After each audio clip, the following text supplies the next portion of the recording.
మీ అందరికీ చాలా బాధ్యత ఉంది. మీ అందరికీ ఎందుకు బాధ్యత ఉందో చెప్తాం. మీ అందరికీ మీ తల్లిదండ్రులు చాలా కష్టపడి మిమ్మల్ని పెంచుతూ ఉన్నారు. అందరు కష్టపడి అందరు కూడా చాలామంది ఇక్కడ గవర్నమెంట్ స్కూల్కి వచ్చే వాళ్ళ తల్లిదండ్రులకు ఆర్థికంగా ఇబ్బందులు ఉంటాయి కొద్దిగా. మీ అందరినీ కష్టపడి వాళ్ళు కష్టపడి చదివిస్తూ ఉంటారు. సో మీరందరూ ప్రయోజకులు అయితేనే కదా వాళ్ళకి మంచి పేరు వస్తుంది, అవునా కదా? మీరందరూ మంచి ప్రయోజకులు అయితే, మంచి గొప్పగా చదువుకుంటే, గొప్ప గొప్ప ఉద్యోగాలలో ఉంటే, మంచి పౌరులైతే అప్పుడు మీ బాధ్యత ఎందుకు చెప్తున్నా అంటే తల్లిదండ్రులకు బాధ్యత ఉంది, అట్లే మీ బాధ్యత సమాజానికి ఉంది. ఎందుకు చెప్తున్నా అంటే మేడం ఒక మంచి విషయం చెప్పారు మా ప్రిన్సిపల్ గారు. ఇక్కడ చదువే కాదు మేము మంచి డిసిప్లిన్ కూడా నేర్పిస్తామని చెప్పారు.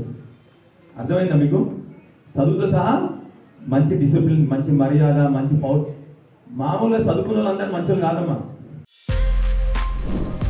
For more videos like this, subscribe Big TV channel.